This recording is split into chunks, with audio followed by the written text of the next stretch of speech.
Good evening, everyone. We're just going to give folks a couple of minutes to get their audio connected and we'll get started shortly.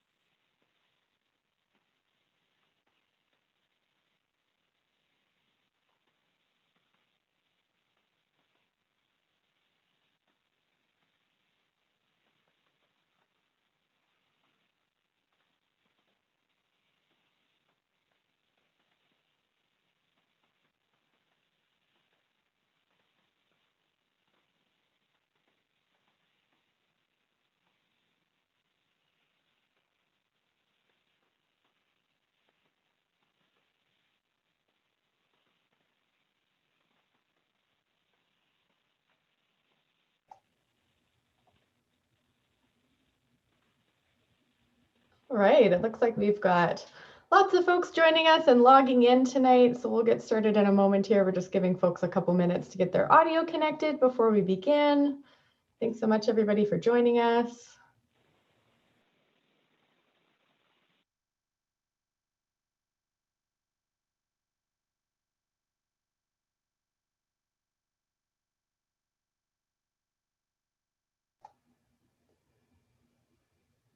All right, it looks like we've got most folks in the meeting now. So thank you again for joining us this evening and welcome to the Native Trout in Alberta webinar. So thank you so much for joining us this evening. My name is Janine Higgins and I'll be the facilitator for our session this evening. We also have a few folks from my team tonight who are joining us and supporting us in the background. So you'll see a couple of folks who have their video turned off tonight and they are supporting us on the technical aspects of tonight's webinar. So while we normally like to host these sessions in person, we are so glad to have technology to be able to support us and hopefully we can get through tonight without any technical issues, especially so that we can still gather at least online during these unprecedented times. So we are going to record today's meeting and we will post the link to that recording on our engagement webpage as well as on our YouTube account. So if you can't stay for the whole night, don't worry about it. You will be able to watch it in the future. So to start off, I would like to respectfully acknowledge that I am joining this evening from Edmonton in Treaty 6 territory, and I acknowledge the many First Nations and Métis whose footsteps have marked these lands for centuries. I honor and respect the elders of the past, the present, and the future. And I ask that since for tonight, people are joining from across Alberta, that each one of us takes time to personally acknowledge the Indigenous people of your region. So for this evening, this is our fourth series in our webinar sessions that we've been hosting in relation to the 2020-21 sport fishing regulations. And this evening format will be very similar to the other sessions if you've joined us. So we have a presentation tonight from two lead presenters. So two presenters walking us through some information on native trout before we'll be moving into our question and answer session. So for the question and answer session, we're going to have about an hour to get through questions that were either pre-submitted or that are coming in live for this evening. And then we'll close the evening at 8:30 p.m. tonight. So for the question and answer section of this evening, on the bottom of your screen, there is a question and answer button that you can click on, and it should open up a separate screen for you. And that's where we're going to be collecting your questions. So thank you to everybody who pre-submitted questions in their Zoom registration. We are going to be answering 3 of those before we move into the live session this evening.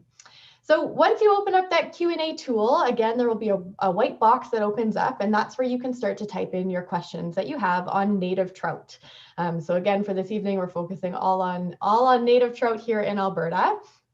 And we have a lot of folks joining us tonight, which is great to see so many people engaged in our fisheries. But what that means is that we may not be able to get through everybody's questions. So for this evening, we are going to be using our upvoting tool. So if you see a question that somebody else had submitted that you would like to see answered, you can go ahead and click that like button or the upvoting button.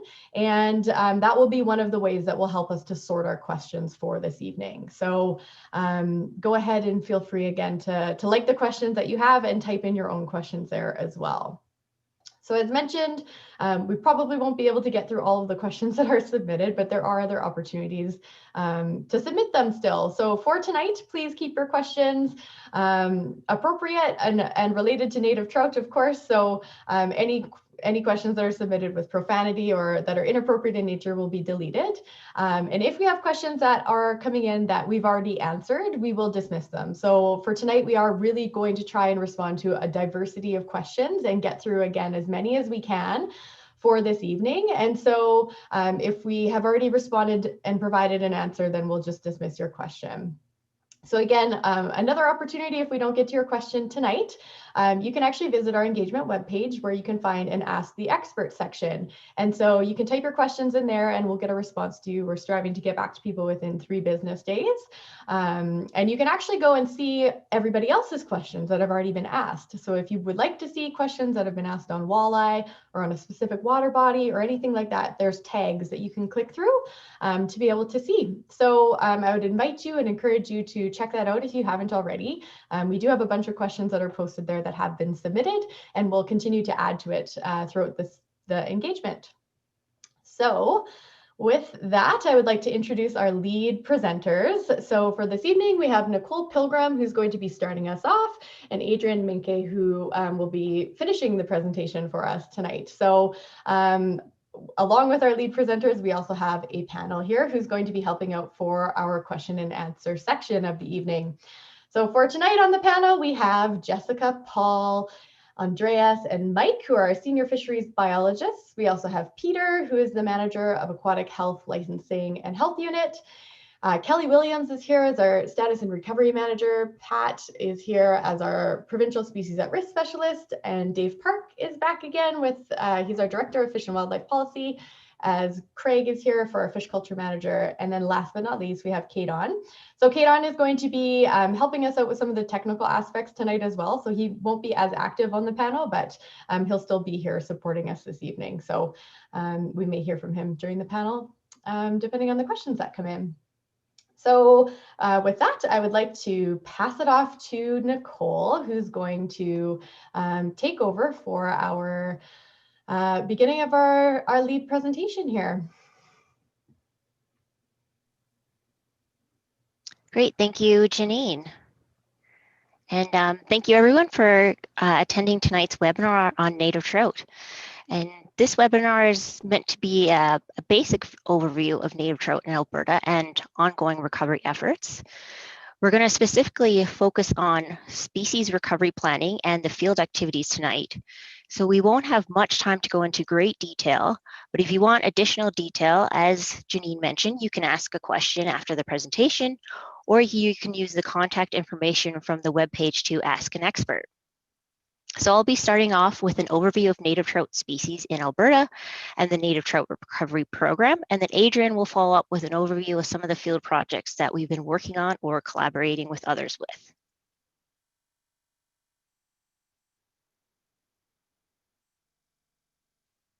So to make sure that we are on the same page, I'm going to briefly introduce the native trout that live in flowing waters along the eastern slopes.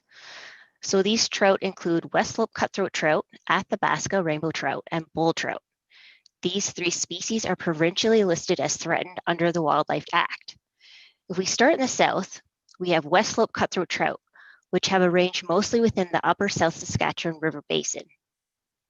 West Slope cutthroat trout have a distinct red slash under the jaw with black spots on the upper body.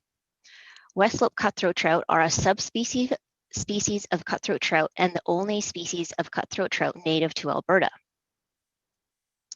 If we look a little more to the north, we have Athabasca rainbow trout, which have a native range in the upper Athabasca River Basin. Athabasca rainbow trout are adapted to live in cold, relatively unproductive headwater mountain streams and tend to be smaller in size as adults compared to other rainbow trout. They also retain par marks, the large, undefined bluish-gray spots along the body in adulthood, whereas other species of adult trout lose these par marks as they age. Athabasca rainbow trout have black spots throughout their body and a red or pinkish stripe along the lateral line from gills to tail. The third species of native trout is bull trout. Bull trout are Alberta's provincial fish and have a range throughout the eastern slopes. Bull trout have pale yellow to red spots on the body and do not have any black spots on the dorsal fin or tail. The decision to list all these species as threatened in Alberta means recovery actions are required, or these populations of native trout will continue to be at risk for further declines and local extinction. These three species all face similar threats as a result of cumulative effects. This is the combined impact of past, current, and potential future human activities. We tend to think of these stressors in three categories: habitat, harvest, and hybridization. Habitat threats are those threats that damage or destroy streams where fish live. Fragmentation can be understood as stream connectedness, which is important for fish to migrate between spawning areas, overwintering spots, or feeding areas. Something like a hanging culvert can become a barrier to fish passage. The harvest category of threats refers to indirect death of fish from improper handling during catch and release fishing, which could be through holding the fish out of water, dropping the fish on the ground, or hooking injury, which can lead to stress of the fish and either increase vulnerability to predators or perishing due to injury or the stress of being caught. Illegal harvest can mean poaching or retaining the fish due to misidentification. Hybridization refers to interbreeding of pure genetic strains of native trout with other strains of trout. This is a well-known threat for West Slope cutthroat trout with non-native cutthroat trout or rainbow trout, and for Athabasca rainbow trout with non-native rainbow trout. Competition from other species of stock trout can remove food or the amount of habitat available for spawning. Alberta's Native Trout Recovery Program is a long-term, coordinated initiative to monitor and recover native trout and to improve outcomes for other cold water species in the eastern slopes. This program is part of an integrated fisheries management approach used to address the cumulative impact of multiple stressors that occur along the eastern slopes. Not only do we have biologists working in the field, which Adrian will go into more detail about later in the presentation, but our integrated fisheries management approach means close coordination with many other programs that help to improve outcomes for native trout. Some of these internal departments or programs that you may be familiar with include the Species at Risk Program, the Watercourse Crossing Program, Aquatic Invasive Species Management and the Whirling Disease Program, and Recreational Lands Management. A major funder of our Native Trout Recovery Program is the Federal Department of Fisheries and Oceans Canada. Alberta Environment and Parks was awarded several $1 million of funding through the Canada Nature Fund for Aquatic Species at Risk. Through this funding, we've been able to provide grants to partners like Trout Unlimited, Cows and Fish, the Foothills Research Institute, Canadian Parks and Wilderness Society, and Alberta Conservation Association to partner and collaborate on native trout recovery projects. Actions in the Native Trout Recovery Program are based on the strategies, goals, and objectives identified in recovery plans. This slide shows the process for listing species at risk in Alberta and developing a recovery plan. I don't have time to go over the whole process in detail tonight, but what I want to focus on is that all three species of native trout have been listed as threatened under Alberta's Wildlife Act, which triggers the requirement that a recovery plan is developed. The provincial West Slope Cutthroat Recovery Plan was released in 2012, and the Athabasca Rainbow Trout Recovery Plan was released in 2014. These plans are starting to be a little out of date, and we're hoping to update them soon. Bull trout currently only have a management plan. However, we have drafted a bull trout recovery plan, which was developed with input from a public stakeholder committee and looks to take a modern approach to the species recovery by incorporating an innovative cumulative effects modeling approach to better understand what the relative impact of specific threats are. We want to approach recovery by understanding what works through an adaptive management process.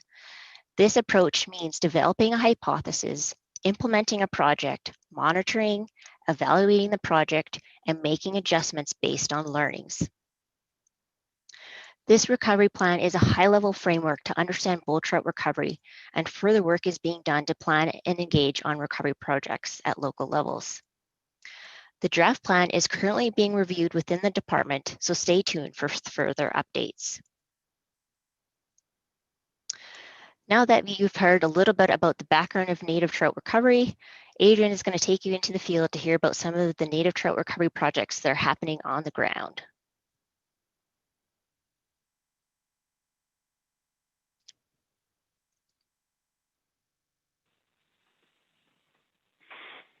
Right on. Thanks, Nicole. So implementation of the native trout recovery program. Well, first step, like Nicole has already mentioned, is to focus on those common threats, those overlapping threats across those 3 species and other native trout species that we have in Alberta. But that we had to go a little bit further than that, because the overall distribution of native trout along the eastern slopes is about 143,000 square kilometers, which is a huge area to start out in. So in order to maximize our resources and learnings, biologists further refined and selected focal watersheds based on what we thought the chance of recovery was. We have many projects and programs, partners and volunteers working within these watersheds. And tonight I'd like to take some time and highlight a few. Unfortunately, won't be able to get into the details and the specifics of each one of these interesting projects and programs, but we'll do our best to give you a good overview. We'll start off with habitat recovery, starting with the remediation of undesignated OHV crossings and trails, which can have serious impacts causing sedimentation into bull trout waters, fragmentation, changes to aquatic food webs. So a few sub-watersheds were selected. One was Rocky Creek and the other was Fall Creek, both of which were important sub-watersheds for bull trout. AEP did a lot of work along with their partners to remediate crossings. In 2017 and 18, in Rocky Creek, they remediated 31 crossings over 20 kilometers. In 2018, they descended upon Fall Creek and remediated 54 crossings over 9K. We are in 3 of 5 years of this remediation program, and we plan over the next couple of years to continue to monitor the habitat remediation works. We want to ensure that they function as designed. In addition, we also want to monitor the response of the bull trout population. Preliminary signs are positive. We have started to see an increase in bull trout abundance. Stay tuned in the next couple of years for the release of the results of this pilot project. Another example of habitat recovery is the Tay River Bull Trout Recovery Partnership. The Tay River is a tributary to the Clearwater River near Caroline, where bull trout are considered to be at high risk. The Tay is actually a great example of how a busy landscape and cumulative effects can limit a bull trout population. So the GOA and our partners such as Trout Unlimited, Cows and Fish, University of Calgary have been extensively surveying the watersheds to better understand what the potential habitat limitations are and the current status of the bull trout population.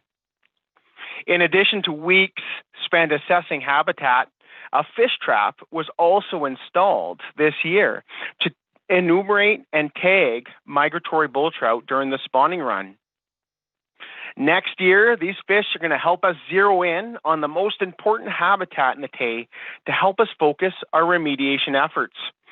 The Tay River, as we know it thus far, has all the right ingredients for bull trout. Now it's up to us and our partners to develop the right recipe for recovery. If you'd like more information and really view a beautiful video, visit Let's Go Outdoors or back to the page, our Alberta engagement page where you registered. All the links that I mentioned in this video will be under the native trout presentation area. As we learn from these habitat recovery pilot projects, there's only a few in which fisheries are leading.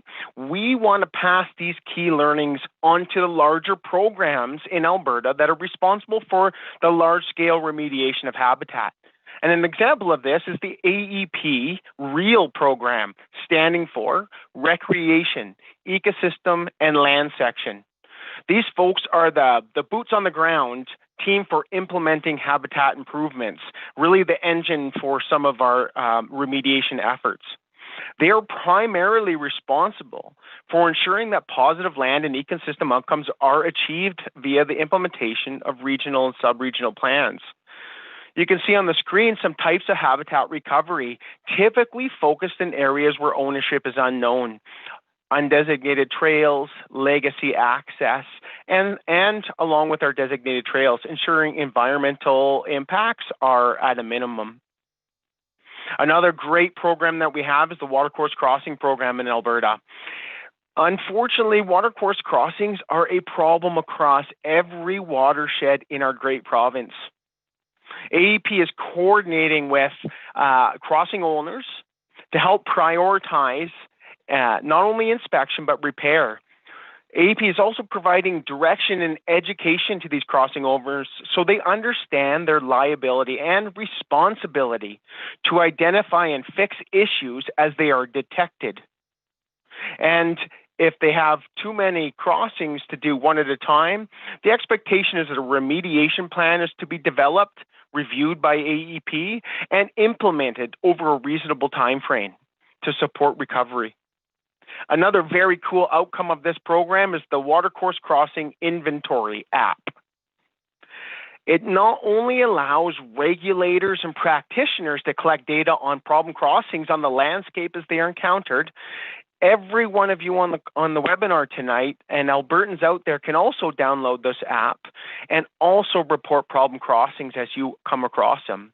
This is a powerful tool. As we gather more data, we will have a better understanding of really where to focus our remediation efforts to get the best bang of our buck. And that's what we're really trying to learn through these programs. Moving on to what are we doing for harvest?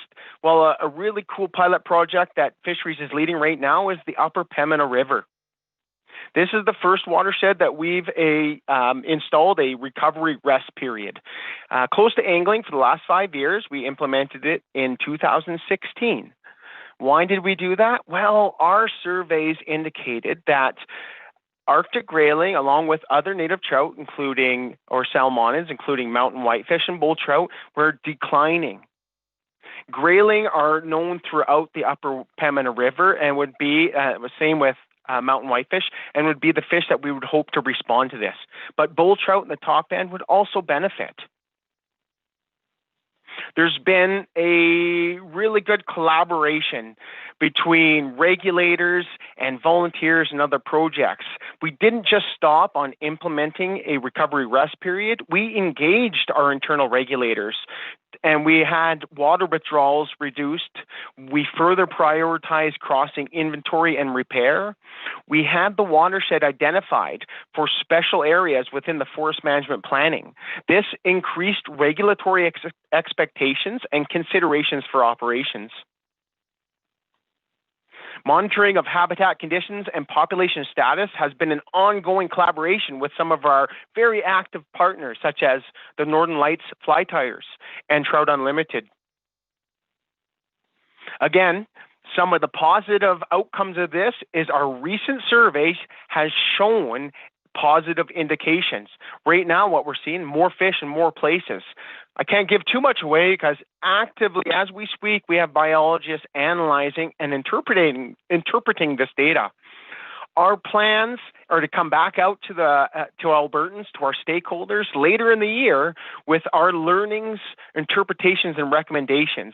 And we really hope to engage you folks and get your feedback on what are the next steps for a program like this.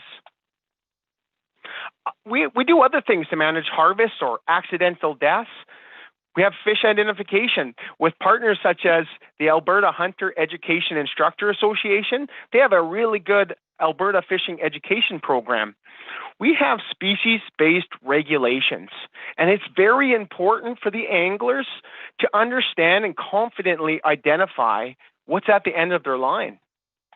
We also have fish handling snippets. We really encourage folks to care for these fish, treat them like your babies, keep them in the water, lessen their exposure to air, do the best you can to allow the best chance for survival.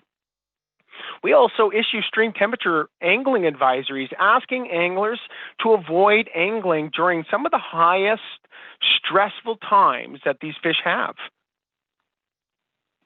We are exploring other methods, but not quite ready to have a good conversation. We need to do our homework and move carefully on this subject.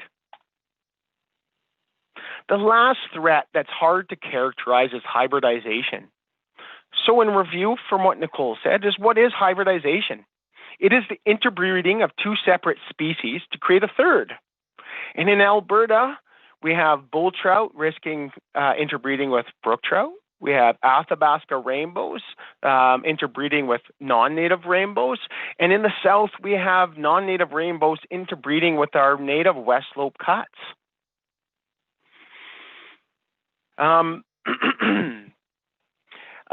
As these number of hybrids increase in a system, they continue to reduce the native fish abundance and distribution and further endanger species like West Slope cuts. The folks down south in AEP have worked tirelessly over the last number of years to collect samples and work with the University of Montana to develop and analyze these samples, to develop mapping products so we can confidently describe where pure populations of West Slope cuts are, where hybridization populations, or where they're just non-native rainbows. This information is used on a range of management actions, and I'm going to list a few. We use this to identify critical habitat. We inform and direct recovery actions. We inform and develop our fisheries management objectives. We also identify key areas for recovery actions, such as the habitat restoration, and where we'll have the best success, and we're really looking to increase the population of native West Slope cuts. And lastly, identify ways to extend the distribution of West Slope cuts within their native range, which leads me to the next slide, our last pilot project to discuss, range expansion. What you see on the screen is the first tool to be trialed in Alberta for the purpose of expanding range. This technique is called, for short, RSI. In long terms, it's the remote streamside incubation. Eggs are taken from spawning fish in the spring, fertilized, and put in incubation units back into our hatchery systems until the eyed up stage. As you see in the middle of the screen, the pictures of the eggs with the little black dot, that's the eyed stage. Those eggs are then transported back to the locations that biologists had selected, and those fish are then inserted into the unit you see on screen. Having fish from a nearby source will ensure that these fish are already adapted to the environment that they are introduced to. As these fish hatch in these buckets, they escape into the stream. Our goal is to watch these fish grow, and as they come to maturity, we hope that they come back to these natal streams, which they've been imprinted on, and continue to spawn year after year and creating a self-sustaining population. This is the second year of the project. We will continue for 2 more stocking events and then 2 more monitoring years after that. It is one tool to help us explore how to expand the range of a native fish. AEP really needs to assess under what circumstances and where to continue the use of this method. Again, I encourage you, there's a great video from Let's Go Outdoors posted on our engagement page, or you can explore on the Let's Go Outdoor page. In closing, recovery of native trout will continue to be a lot of work for all of us, and we really will need an all-hands-on-deck approach to support. As you can see, that one of the common themes throughout this entire presentation is the collaboration between partners, programs, and volunteers. How can you support if that's what you're asking yourself? Well, let's review. Fish handling. Do the best you can to care for those fish. Treat them like your babies. When you're out there recreating on off-highway vehicles, do your best to keep wheels out of water and protect the habitat. If you see something on the landscape that doesn't look right, people harvesting animals that they shouldn't, you are encouraged to phone in on the reporter poacher line, and hopefully an investigation will be launched based on the information that you're able to provide. In addition, if you see anything on the landscape where an activity is destroying habitat or crossings are not good, you can also call it into the environmental hotline. All of us anglers out there, me included, need to ensure that we clean, drain, dry all our gear in between trips. This ensures that we do not transport these non-native and invasive species that we're battling here in Alberta. As we continue to roll out this recovery program, we'll have volunteer opportunities, so please stay tuned. And with that, I thank you so much for your time tonight. We'll close out the talk and we'll open it up to presentations. Thank you very much. Awesome. Thank you, Adrian and Nicole, for that really great presentation. So as mentioned, we are going to shift into our question and answer portion of the evening. So I'll invite the panel to come back online and turn your videos back on so that we can get rolling here. So as previously mentioned, we will be going through 3 questions that were pre-submitted by folks in their Zoom registration. And then we'll move into the live Q&A. And there is some overlap between the questions that are being submitted. So we'll group some of them together this evening to make sure that we're not duplicating our answers. So the first question that was pre-submitted by John is, which of our rivers and streams are being affected by whirling disease? Okay, thank you, Janine. So again, my name's Peter Giambardino, and I've been leading the whirling disease response for the department since 2017. I appreciate the opportunity to respond to that question and some other questions that have come in regarding whirling disease. So whirling disease has been declared in 4 major watersheds by the Canadian Food Inspection Agency in central and southern Alberta. These include the Bow River, the North Saskatchewan River, the Old Man River, and the Red Deer River. Now, despite these large-scale declarations by the Canadian Food Inspection Agency, the parasite remains undetected in the majority of these water bodies. And so the province is taking a more cautious, fine-tuned approach by managing the parasite on a smaller watershed scale in an effort to protect our most vulnerable trout populations. Really, since 2016, the department has refined its ability to monitor, sample, and test water bodies of concern for whirling disease. And in 2019, the department conducted a sentinel cage study to determine the extent of and impacts of whirling disease within the Crow's Nest River. Several cages containing uninfected rainbow trout fish were placed within the Crow's Nest River and the Old Man River. And periodically and over time, these fish were tested to determine the severity of whirling disease in the river. Now, results from this 2019 study showed varying degrees of impacts in different areas of the Crow's Nest River. Now, while the upper reaches of the river currently show little to no presence of the parasite, the impacts to the rest of the river, mainly the lower Crow's Nest, have been very apparent and are concerning.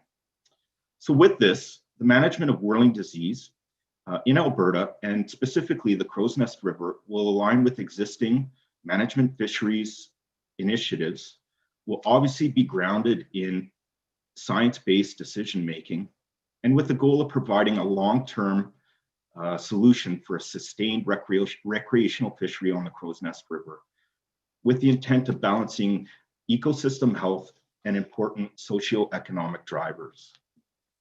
At the end of the day, the best way to reduce the impact to our most vulnerable trout populations from whirling disease is by preventing the spread of the disease. And we can all do our part in this. This includes government department staff doing research near water, other researchers, anglers, boaters, and all recreational users. If we can clean, drain, dry our gear before moving from one water body to another, clean fish that are harvested responsibly, and not moving fish, dead fish, or fish parts from one water body to another is really important. And lastly, I'd like to direct people to stay with the most up-to-date information about whirling disease on our department website. There you'll find a number of reports, specifically 2 annual reports that describe in depth what the province has been doing to manage the disease. And there's also a report on the 2019 Crow's Nest River study, which I've referenced here tonight.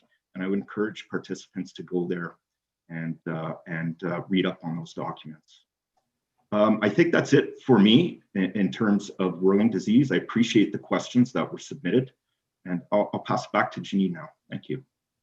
Great, thank you, Peter. So the next question that we had that was pre-submitted, again, we had lots of similar questions that came in, which is really exciting because Mark's question is, how can I become more involved?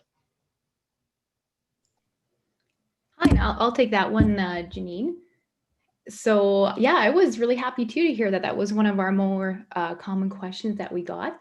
And fortunately, there's lots of different ways that you can get involved in native trout recovery. And the options can kind of scale to how much time that you can spend with us, because we all know that everyone's lives are busy. So at the most basic level, just helping us spread awareness about native trout would be really helpful. And that could be as simple as talking to your fishing buddy, or maybe sharing a social media post that on native trout that you thought was really interesting. Also participating in our online surveys and showing your support for native trout recovery can also help us kind of keep the wheels spinning on some of our recovery projects. At the next level, if you want to come out and get your hands dirty on a recovery project, then I would recommend checking out the events pages for some of our key partner groups, that being Cows and Fish and Trout Unlimited Canada. And the kinds of things you can get involved in with those groups would be like red surveys or helping to plant willows. And even next year, you can come out with Trout Unlimited and Cows and Fish, and maybe even see me out there on the Tay River and help us maintain some of the equipment we use to monitor bull trout movements. And then I guess on the biggest scale, we not only encourage participation, but leadership in native trout recovery. So what that could look like is a fisheries biologist like myself would just provide advice and support to your group so that you could get out there and lead a native trout recovery program in a watershed that you really care about. And if that kind of thing is of interest to you and your club, I would suggest getting a hold of us through the Ask an Expert tool, or reaching out to your local office, and then we can connect with you and get you the support you need. Thanks. Awesome. Thanks, Jess.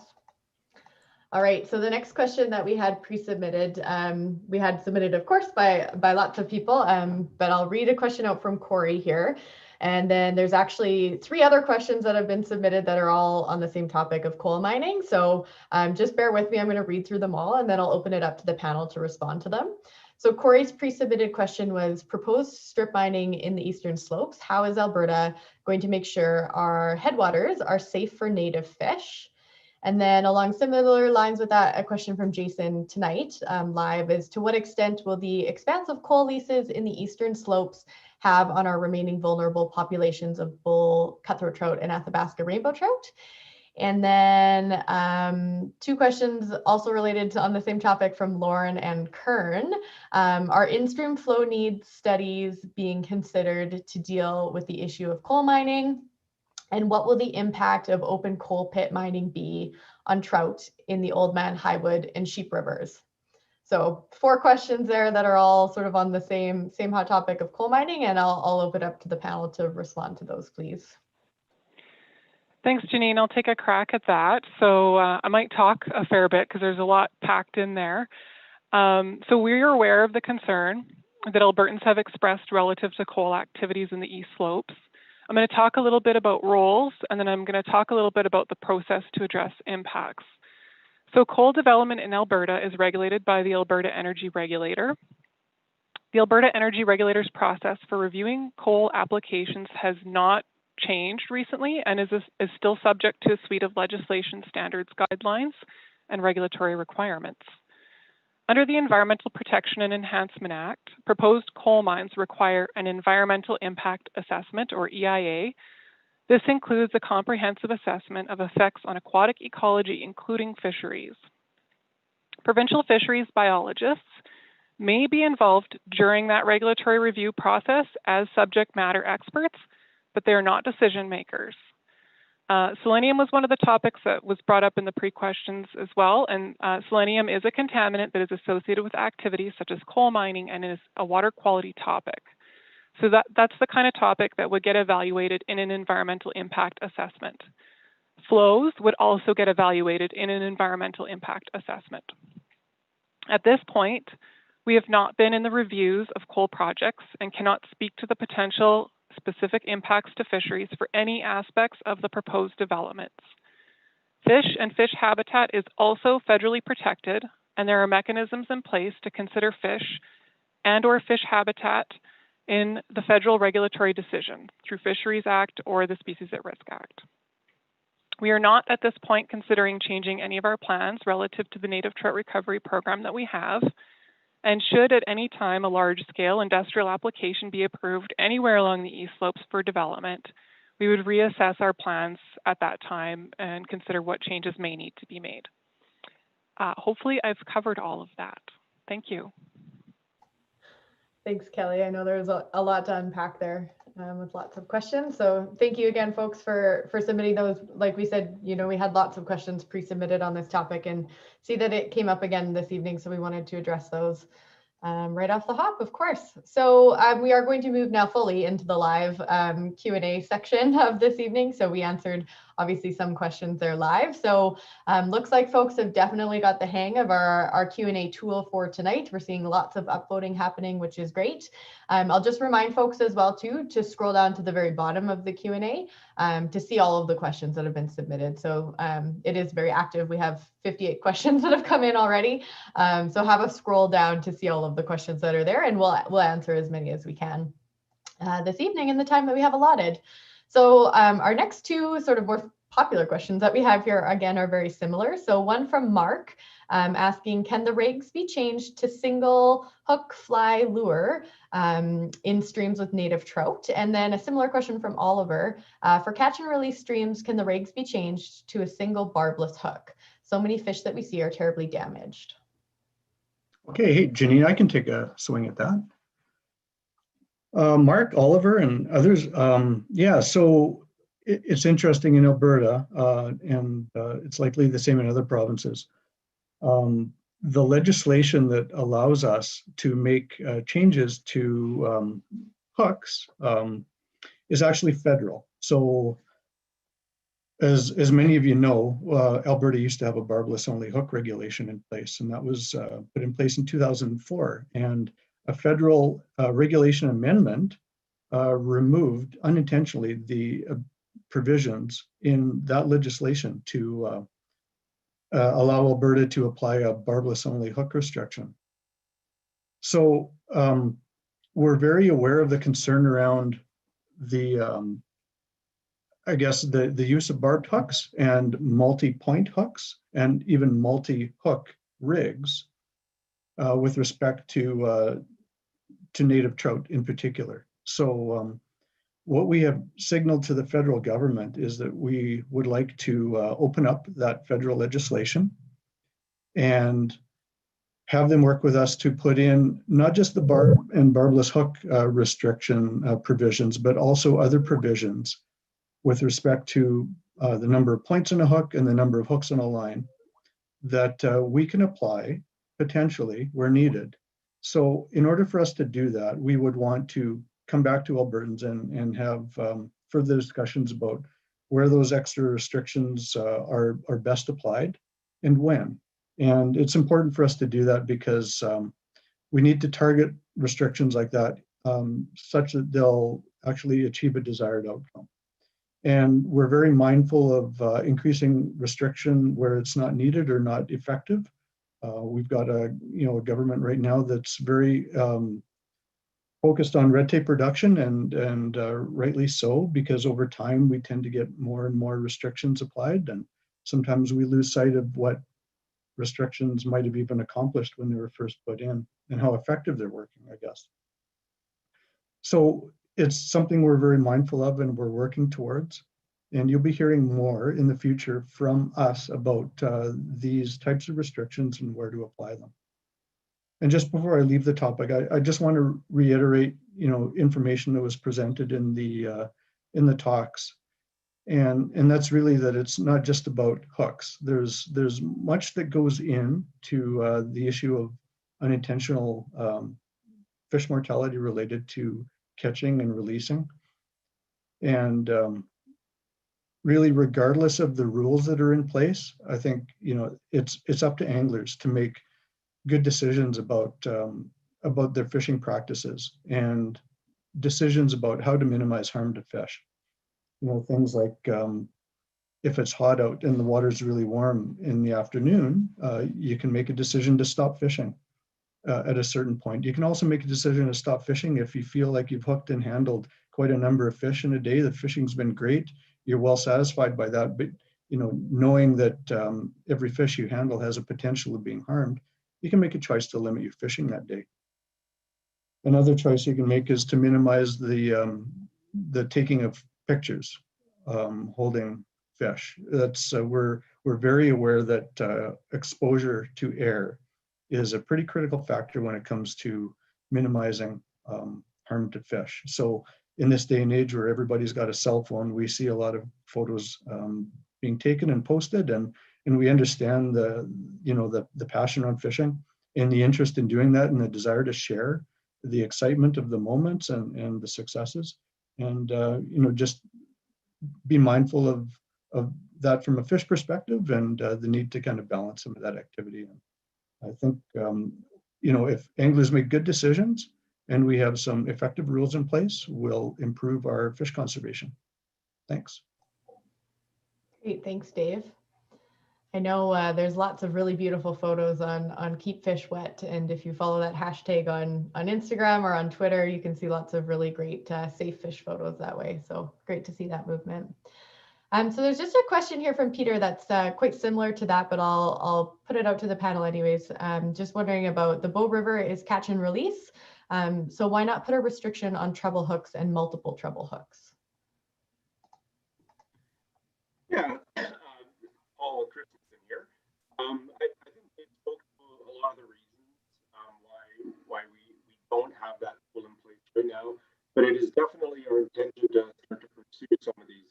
So many of you will note on the call that the Bow River is not a native trout fishery, at least in the popular section of the lower Bow River. But that notwithstanding, the Bow River is one where we are looking to pursue a quality objective, where we have very high numbers of fish with very high catch rates, highly prized as a blue ribbon fishery. Keep it that way. As Dave mentioned, the responsibility for the anglers to make prudent choices in your selection of gear. That might include barbless hooks, and it may include single barbless hooks as well. But as Dave alluded to, once we pursue this federal regulation amendment, that will give us the ability to be able to put in place some of these regulation changes to meet very specific objectives. And logically, that might be the Bow River as well, being one of Alberta's most popular fisheries. So thank you for the question. Thanks, Paul. I think your audio sounded okay to me, but it was a little quiet for some other folks. So I don't know if there's anybody else on the panel who wants to just reiterate what Paul just said. And then Paul, maybe we'll get you to connect. Sorry, is that better if I talk like that? That is better, yes. Okay, yeah, my apologies. I think Dave Park gave a really excellent answer. We're right now pursuing that federal regulation amendment that would enable us to have that tool to be put in place in a variety of water bodies, and that might include the Bow River. Bow River is a very highly prized fishery that is world renowned, and one that we want to ensure that we're maintaining good fish populations, which necessitates very high survival of fish post-release. So once we are able to pursue some of those tools, we will certainly do so. Thank you. Okay, great. Thanks, Paul, for re-answering that. We'll make sure that you're close to your mic for other questions that you're responding to. All right, so another question here has come in from Lauren. Are East Slope stream temperatures being monitored to assess the implications of climate change? Hi, Lauren, thank you so much for your question. And it's a really good one. As I'm sure a lot of you know on the call today, stream temperature is one of the key pieces that influence native trout densities. And it kind of covers all species from, bull trout, Athabasca rainbow trout, West Slope cutthroat trout, and Arctic grayling. So understanding stream temperatures today and also what they may look like in the future is important for us when we are thinking about recovery potential and also which threats are the most important to focus in on. I'm glad to report in today that there is a very large network of a diverse stakeholder team actively collecting stream temperatures across the East Slopes. And I would love to list all the partners in that group right now, but I probably don't have time. But just to give you a flavor, it's everyone from universities, Trout Unlimited, AEP, Foothills Research Institute, and again, I know I'm forgetting many groups. And once we have collected the data, then we share it and we get it to the experts who can help us develop the kind of cutting edge climate models. So again, we have a better understanding of stream temperatures today and in the future. And those experts, some of them sit and work for national parks or universities down in the States, or of course, universities in Alberta, and they work collaboratively as well. And I should say that all of this exciting work is really meant just to improve upon the current climate modeling and understanding of stream temperature that we already have in Alberta. There's been some excellent work done in the southern watersheds through the Crown of the Continent partnership. And I believe you can find some information online about that. And then, of course, as you move north, we do have an understanding of stream temperature and how it might change again under different climate change scenarios. And so we're just looking to improve on our understanding. We're not starting right now from square one. But to build on my little talk about volunteers at the beginning, collecting stream temperature data is a great way for your club to get involved. The equipment and how to deploy it and monitor it is something that is fast to train. And again, we would welcome new folks coming online to help out with our partnerships. Thank you.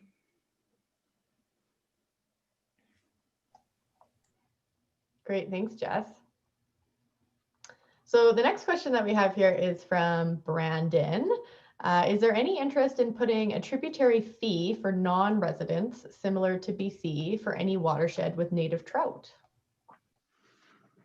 I think I can take another swing at that one, Janine. So Brandon, I think if I understand the question correctly, you're referring to the classified waters licensing system in British Columbia. So on that assumption, I guess I can share that, yeah, we're aware of that licensing system. And I think, Alberta would consider taking a similar licensing approach as long as we can understand what the benefits would be of doing so. Is it to increase revenue for a particular activity or to fisheries management generally? Would it be to try to manage non-resident fishing effort on our waters, or a combination of the two? So, it's another licensing tool, I guess, that could be applied, but again, with any with any regulation or management change, we want to understand really well what the use will be, what the intended purpose is, how effective it will be, and we will definitely need to engage with our angling stakeholders to get feedback on proposals to implement licensing actions such as that. I'm not sure that we get the same kind of non-resident fishing pressure in Alberta that they get in BC, but quite likely there are some waters, especially down in the Southern Rockies, that do see quite a high amount of non-resident fishing pressure. So it speaks to the need to be selective about where we apply management actions like that. So I hope that answers the question. Thanks. Sure. Thanks, Dave. And while I've got you, there's just another similar question that I'll read out here. I think you might have covered it, but it's from Terry. I've been fly fishing here in Alberta for over 20 years. I've noticed a steady decline in catch rates during this period on streams where catch and keep is practiced. Can you please make the streams similar to hunting regulations where a lottery is drawn in order to keep the fish? Okay, yeah, sure. So if I understand that correctly, that would be somewhat similar to a special harvest license that we currently use to manage targeted walleye harvest in several of our lakes. So we have the ability to implement special harvest licenses in our regulations. We made a regulation amendment recently to remove all references to fish tags and tagging instructions in the regulations. So we're able to make that now just a condition of license, which means that we're able to vary it and employ other ways of validating harvest under a special harvest license. So that does give us options we didn't have previously. So it's conceivable that a scheme like that could be utilized in the future. But again, it would be based on, is it effective?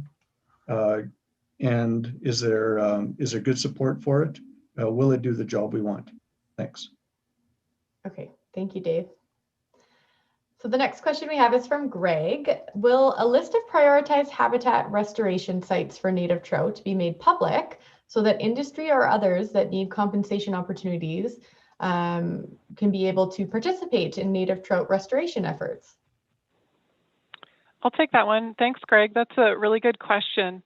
Actually, we've just kind of gone through the motions. We're not completed yet, but of creating a prioritized list of habitat restoration sites.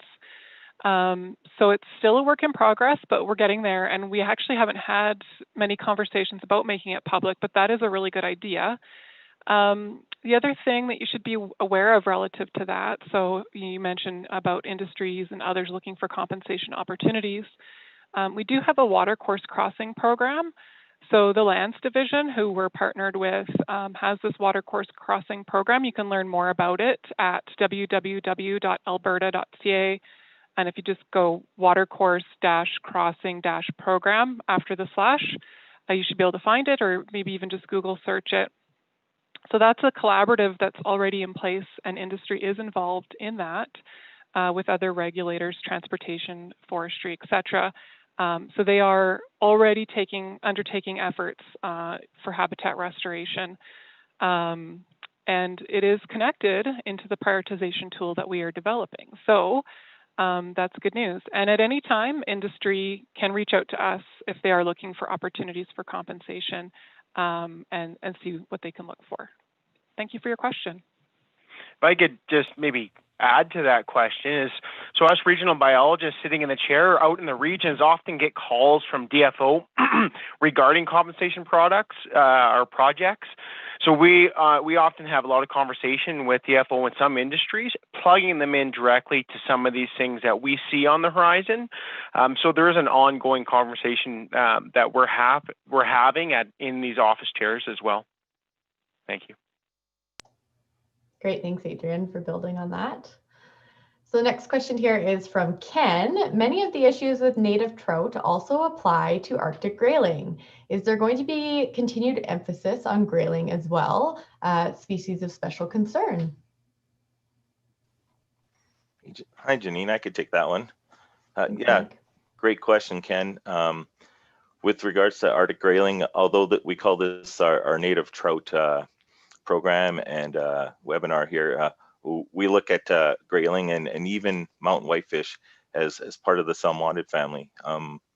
As you know, Arctic grayling live in the same places as bull trout and even Athabasca rainbow in and around the Hinton Edson area, upper Athabasca drainage. So what we do to one, we have to do the other. So it's a astute observation. All these fish, they're living in the same habitat. So when we have any kind of activities or any kind of recovery actions, they're all going to apply to grayling as they would say bull trout.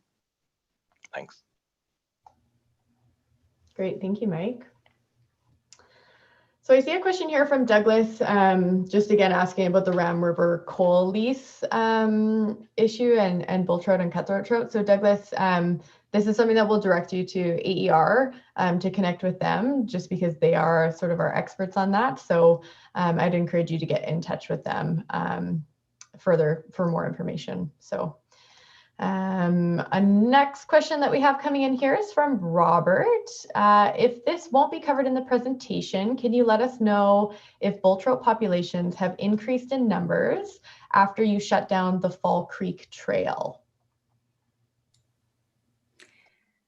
Thank you very much, Rob, for your question. So maybe just to kind of bring everyone up on what's going on at Fall Creek. So Fall Creek is a tributary to the Ram River, which is just outside of Rocky Mountain House.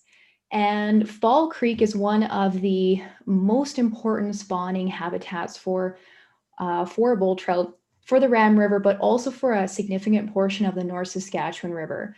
So it's kind of hard to believe, but what happens in a 12-kilometer stretch of creek impacts how many bull trout you catch in the North Saskatchewan River way down near Rocky Mountain House. And unfortunately, right through the spawning habitat was a lot of undesignated off-highway vehicle use. A lot of stream crossings, so places where people were clearly going in the waters with their off-highway vehicles, again, right through key spawning habitats. And like Adrian mentioned during his presentation, when we have many, many crossings, they also act like sediment chutes. Anytime it rains, we get increased sediment loads into the creek, which can really impact spawning success for bull trout as well. So AEP and our partner, Trout Unlimited Canada, reclaimed over 54 of these off-highway vehicle crossings in 9 kilometers. And these kind of large-scale programs are actually fairly new to Alberta. And so we wanted to be able to evaluate if this kind of approach does indeed yield a change in bull trout populations. So we've been carefully monitoring the bull trout population in Fall Creek and a couple control watersheds as well. So at the end of 5 years, we can say with confidence that yes, this approach works to recovering bull trout, or no, it doesn't. And then we can look into why that might be the case. So Fall Creek was reclaimed in kind of 2018, in 2018. And so we have pre-data before the trail was reclaimed and then 2 years of post data. And in that time, bull trout catch rates on average have gone up about threefold. So originally during backpack electrofishing, we were catching about 10 bull trout per 300 meters, and now we're up to about 30 bull trout per 300 meters. So it's promising, but the cautionary note here is that we haven't completed our monitoring program yet. And in flowing water systems, natural variation can be pretty intense. And so we want to complete the monitoring program so we can say with confidence, yes, this trend in bull trout is because of our actions on the landscape and not because of natural variation. So again, very promising, a couple years left of monitoring, and please stay tuned. And I should also note that although off-highway vehicle use along Fall Creek is discouraged, it's still open to non-motorized use. So hiking, even let's say biking is still very welcome in that area. So you can get out and enjoy Fall Creek. Thank you. Great, thanks, Jess. And we have a question on a similar topic to what you were just addressing with ATV use from Adam. Wondering, would stricter regulations for ATV activity increase the fish health? I'll take a crack at that one. Thanks, Adam, for your question there. You know, one sentence could spill into a lot of different. So, in general, let's talk about the components. I think really, in terms of the better management of ATVs across the province, is really the integration of all the existing pieces we have in a smooth, integrated fashion. You know, we'll start at the top end. We have legislation through the Lands Act that prohibit destruction of bed and shore. We also have, you know, the recreational management unit looking at really a couple of prong approach. One, in the government, we have education. So you'll see signs on the landscape. We're out at talking to clubs and you know, like hunting and fishing fairs, really trying to get that word out, keep wheels out of water. These fish really rely on the habitat. Us biologists over the last number of years are really going one-on-one talking to anglers and recreationalists out in the landscape. You know, so number one, education. We also need to link that up with enforcement, and the resources for enforcement across the province are quite slim.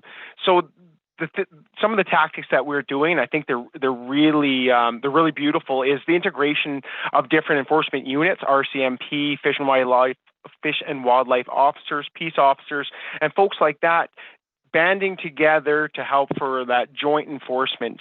In addition, the government's moving more towards developing and working with partners, developing designated trails, assigning areas of our landscape specifically to this use to allow those folks a conscious-free, enjoyable day.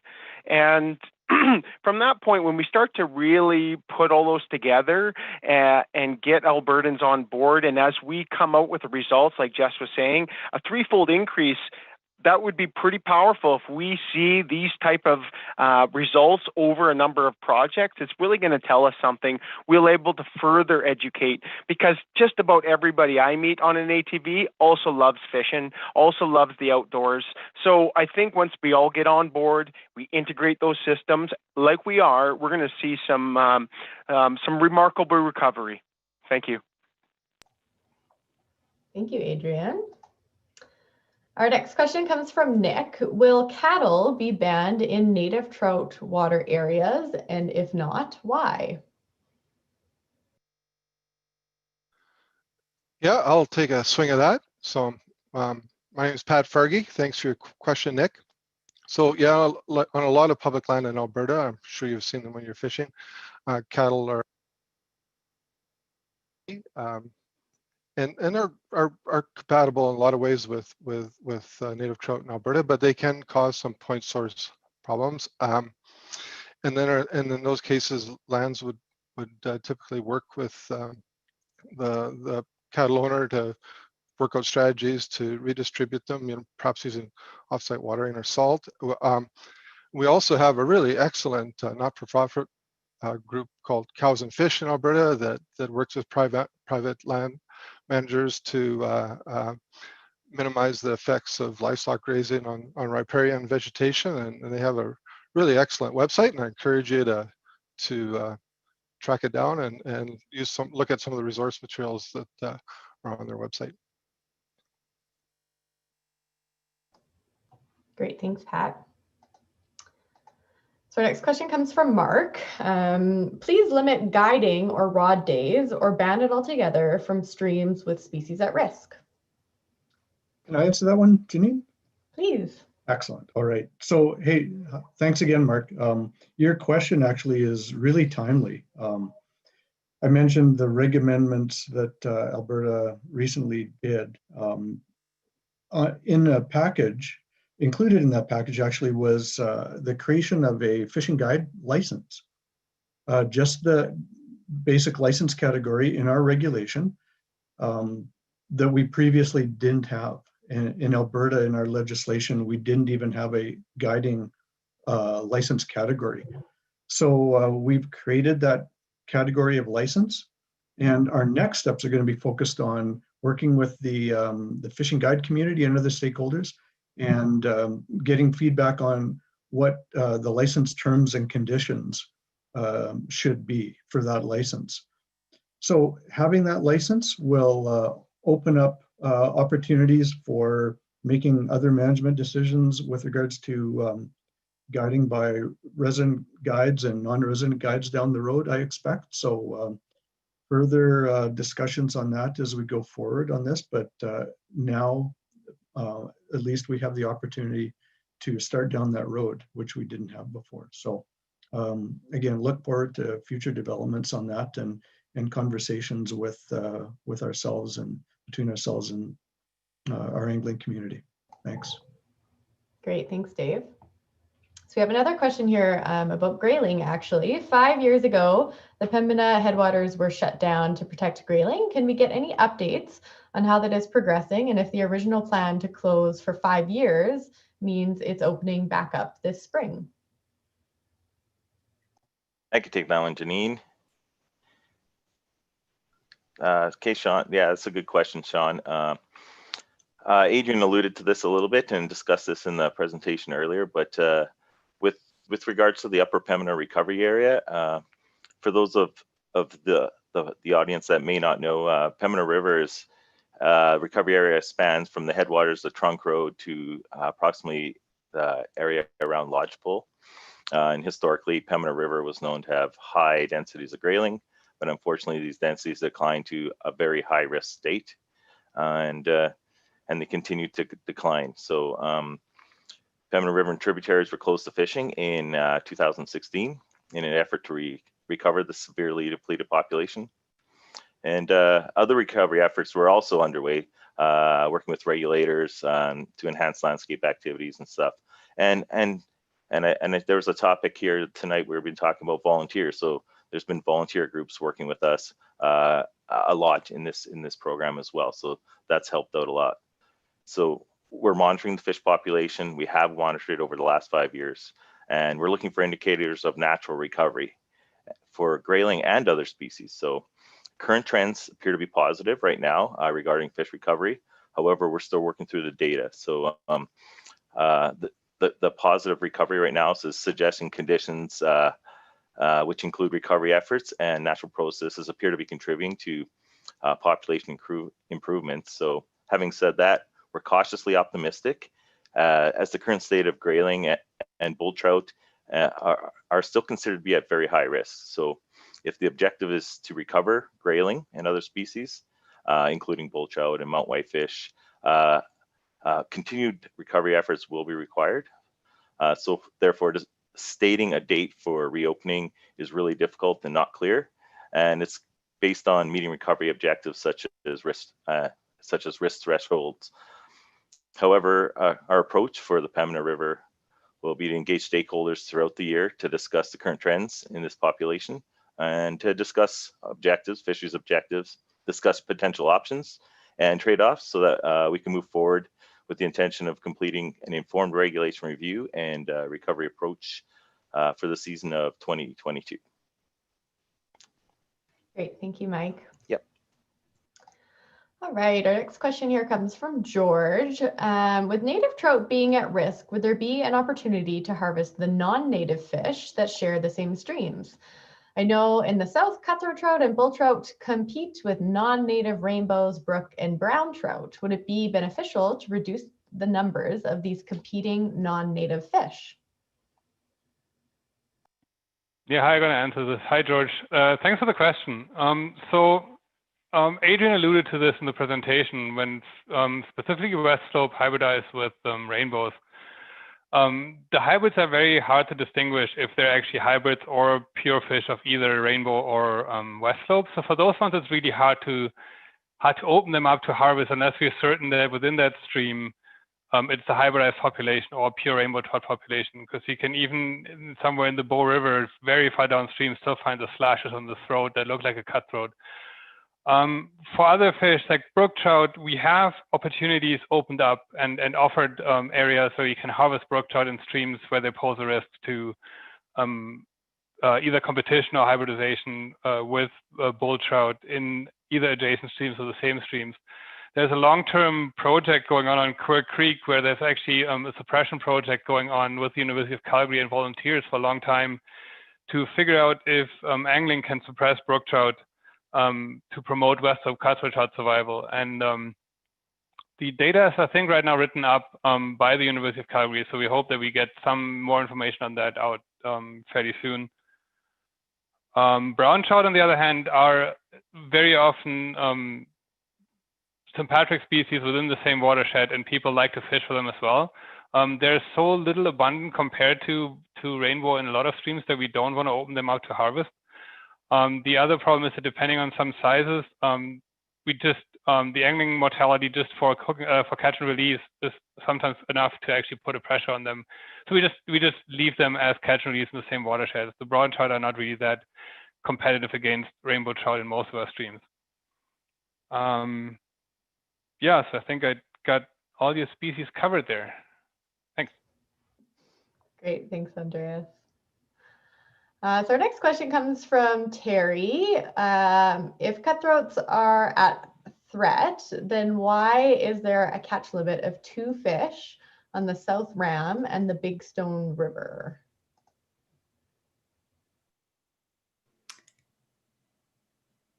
Hi there. Yeah, I'll take that question.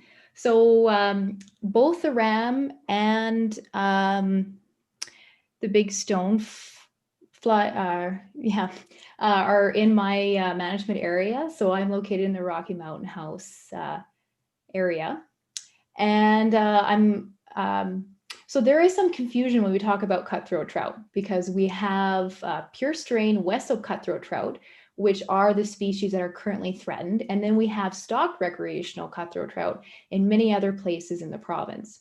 So the West Slope cutthroat trout that are in trouble, that are threatened, are constrained to the Bow and Oldman River drainages. And so if you're catching a cutthroat trout in the central or northern part of the province, these are stocked cutthroat trout. So they aren't covered under the same conservation status. And I should note that even when you're fishing in the Bow and Oldman, there are also stocked cutthroat trout in those places as well. So it can be a little bit confusing. I definitely recommend just following the sport fishing regulations on that. In terms of your question specifically about the South Ram, actually back in 2017, we consulted with anglers to ask if they'd like that watershed to go full catch and release for all species to promote the creation or maintenance of kind of a trophy or old growth fishery for the stocked cutthroat trout. And we received significant support to change that whole watershed to catch and release, with the exception of a very small portion of Fall Creek, which is actually completely closed to angling to protect that bull trout spawning habitat I mentioned earlier. I think you said Big Stone River, and that tripped me up a little bit. I'm thinking you may have meant the Bighorn River, which is nearby. And yes, you can keep 2 cutthroat trout in that river. That's a different kind of fisheries management objective there for the stocked cutthroat trout. That would be more of a sustainable harvest type fisheries management objective. So hopefully that clears things up. Thank you. Thanks, Jess. All right, so we have a question here from Brent. Does AER have their own internal fisheries biologists that are involved in the native trout program, or are they reliant on the AEP biologists? I can take that one. Hi, Brent. Yes, AER does have their own internal fisheries biologists. The role of the AER is really for upstream oil and gas, coal, those sorts of things. So those biologists undertake reviews, or part of the approvals and compliance process for those types of activities. So in terms of the native trout program, that's our team. So that's our fisheries biologists and our species at risk folks. Great, thanks, Kelly. So we have another question here from Jason saying, while not trout, can you provide an update on the status of Arctic grayling in Alberta? Excellent. I'll take a crack at that, Jason. We've spoken on the phone a few times, so thanks for your question and your interest today. The status of the grayling, fairly sensitive across the province, but if you really want to get into the details, I encourage you to visit our website and check out the Fish Sustainability Index. And you can really look at the distribution maps and the status by watershed. They are sensitive. We did change them to catch and release in 2014, I think it was, because of their status. So again, we're looking towards recovery. Pembina River a pilot project is one of our flagships to learn the most on how we can roll out recovery for grayling and these other species that we've been talking about in a more wholesome fashion as we go. But again, we need to start in a focus sense, because there's, everybody you see in these windows here, all of these beautiful faces on the screen, make up just about a good portion of the trout team. So we really have to focus our resources, bring in the partners, and again, Upper Pembina is one of our flagships to help us learn about grayling and efforts we can use to recover it. But for more information, please visit our Fish Sustainability Index. Thank you.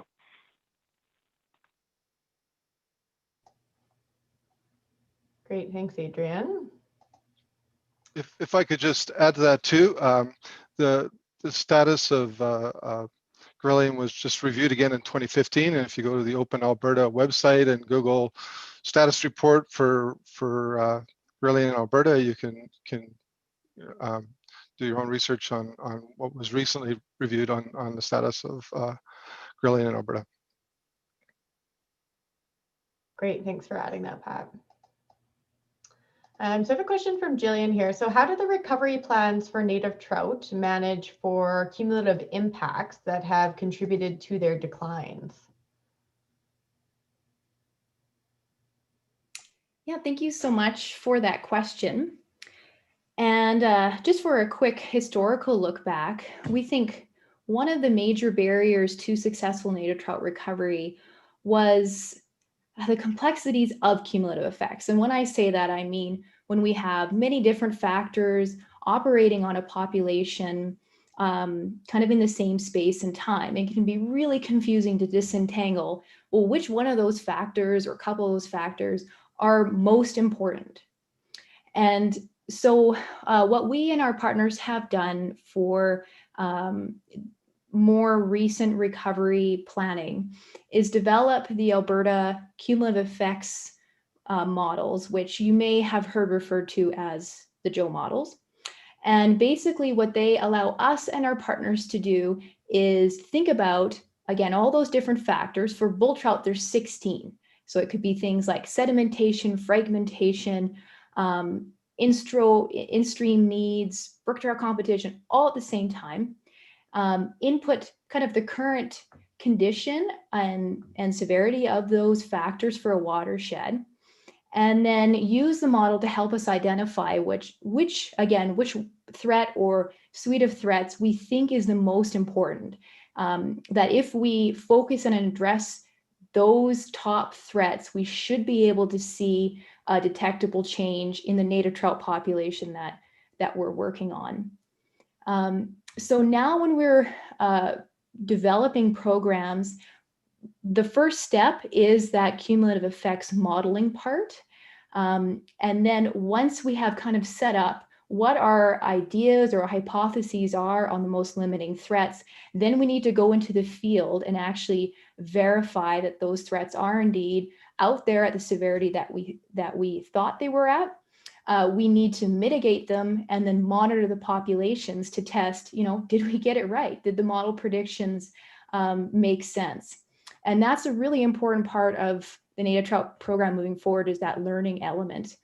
Once we understand how to better recover native trout, then we can start rolling out recovery actions to even more watersheds across the east slopes. Hopefully that answers your question. Great, thanks, Jess. So I have a question here from Matthew. What are AEP's plans to reduce angling pressure in areas where it is limiting native trout recovery?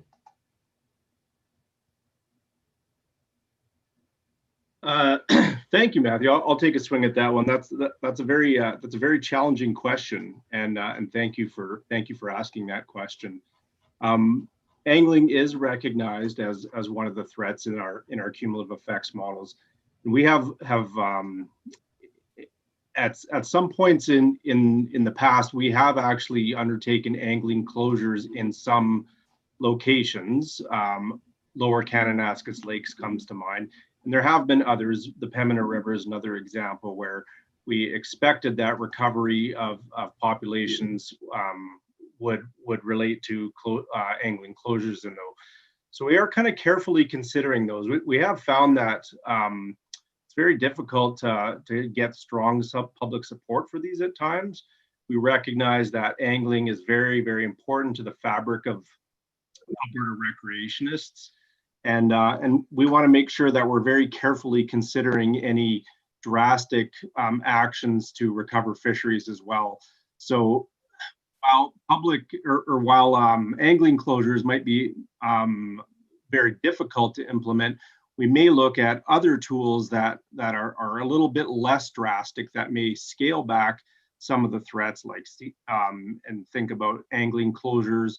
Dave Parks spoke earlier about limited access to angling. So we may consider tools like that result in some meaningful, yet not completely drastic actions that might address some of the concerns related to angling.